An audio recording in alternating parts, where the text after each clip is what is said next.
ಈಗ ಒಂದು serious question ಏನು ಅಂತಂದರೆ, ಫೇಕ್ ಇರ್ತಾರೆ, ಫೇಕ್ ಟ್ರಾನ್ಸ್ಜೆಂಡರ್ಸ್ಗಳು, ಅವ್ರ ಬಗ್ಗೆ ಏನು ಹೇಳ್ತೀರಾ? ವಾರ್ನಿಂಗೇ ಕೊಡಬೇಕು ಅಷ್ಟೇ.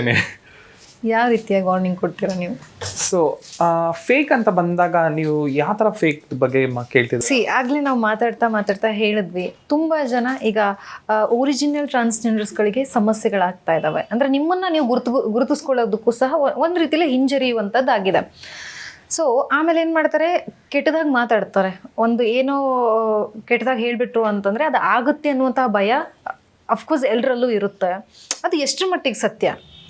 ನಿಜವಾಗ್ಲೂ ಸಚ್ಚೆ ಎಜುಡು ಅಂತ ನಾನು ಆವಾಗಲೇ ಹೇಳ್ದಲ್ಲ, ನಿಜವಾದ ಮಂಗಳಮುಖಿಯರು ಆಗಿದ್ದರೆ, ತುಂಬ ಮನಸ್ಸಿಂದ ಏನಾದರೂ ದುಃಖ ಆದರೆ ಅವ್ರು ಶಾಪ ಕೊಟ್ಟರೆ ಅದು ಖಂಡಿತ ತಟ್ಟುತ್ತೆ. ಸುಮ್ಮನೆ ಶಾಪ ಹಾಕೋದಲ್ಲ, ಅದೆಲ್ಲ ಬೇಡ ಬಿಡಿ. ಇವಾಗ ನಿಮಗೆ ಏನೋ ಕಷ್ಟ ಇದೆ, ನೀವು ಬಂದ್ಬಿಟ್ಟು ಫೈನಾನ್ಷಿಯಲಿ ನಿಮ್ಮ ಹತ್ರ ಬಂದ್ಬಿಟ್ಟು ನಾನು ಬಂದು ಕೇಳ್ತಾ ಇದ್ದರೆ ನೀವೇನು ಮಾಡೋಕ್ಕಾಗತ್ತೆ? ಏನು ಅಫೋರ್ಡ್ ಮಾಡೋಕ್ಕಾಗತ್ತೆ? 2 ರೂಪಾಯಿ ಕೊಡೋದೇ ಹೆಚ್ಚು. ಅದ್ರಲ್ಲಿ ಬಂದ್ಬಿಟ್ಟು ನಾನು 10 ರೂಪಾಯಿ ಕೊಟ್ಟು ಡಿಮ್ಯಾಂಡ್ ಕೇಳೋದ್ರಲ್ಲಿ ಅದು ತಪ್ಪು.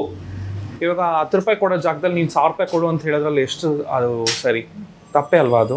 ಅಲ್ಲ, ಈಗ ನಿಮಗೆ ಆ್ಯಸ್ ಅ ಐಶ್ವರ್ಯ ಅವರಿಗೆ ಬೇರೆಯವರಿಂದ ಸಮಸ್ಯೆ ಆಗ್ತಾ ಇದೆ, ಬೇರೆ ಟ್ರಾನ್ಸ್ಜೆಂಡರಿಂದ ಸಮಸ್ಯೆ ಆಗ್ತಾ ಇದೆ, ಅಂಥವ್ರಿಗೆ ವಾರ್ನಿಂಗ್ ಮಾಡೋದಾದರೆ?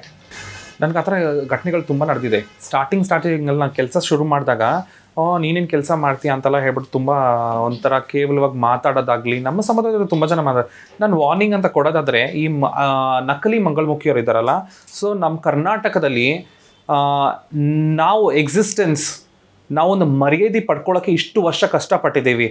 ಅದಕ್ಕೇನೋ ತೊಂದರೆ ಬರೋಂಗಿದ್ರೆ ಒಬ್ಬೊಬ್ಬರನ್ನು ಈ ನಕಲಿ ಇರೋರನ್ನು ಬಿಡೋದಿಲ್ಲ ಅಂತ ನಾನು ವಾರ್ನಿಂಗ್ ಕೊಡ್ತೀನಿ. ವೈ? ಬಿಕಾಸ್ ಅವರಿಂದ ನಮಗೆ ಕೆಟ್ಟ ಹೆಸರು ಬರ್ತಾಯಿದೆ ಇವತ್ತು.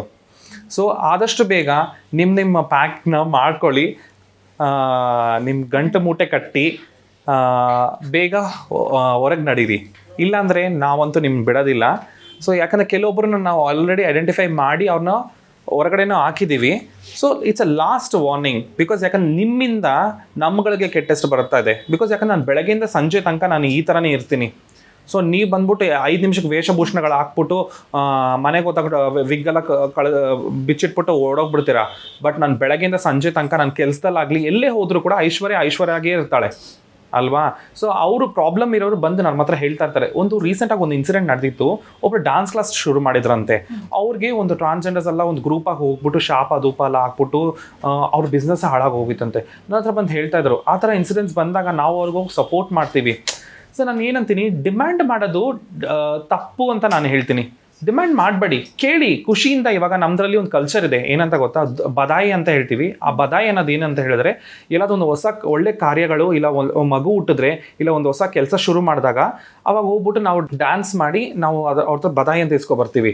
ಸೊ ಅದನ್ನು ಬಿಟ್ಬಿಟ್ಟು ಇವ್ರು ಡಿಮ್ಯಾಂಡಿಂಗ್ ಮಾಡಿ 5,000 ಕೊಡು, 10,000 ಕೊಡು, ಮನೆ ಕಟ್ಟಿದ್ದೀರಾ ಹಂಗಿಂಗ್ ಅಂತ ಹೇಳಿದಾಗ ಅವರೇ ನೂರ ಒಂದು ಕನ್ಸಿಟ್ಕೊಂಡು ಮನೆ ಕಟ್ಟಿರ್ತಾರೆ. ಅದ್ರಲ್ಲಿ ಹೋಗಿ ನಾವು ಡಿಮ್ಯಾಂಡ್ ಮಾಡೋದು ಎಷ್ಟು ಮಟ್ಟಕ್ಕೆ ಸರಿ? ತಪ್ಪಲ್ವಾ ಅದು?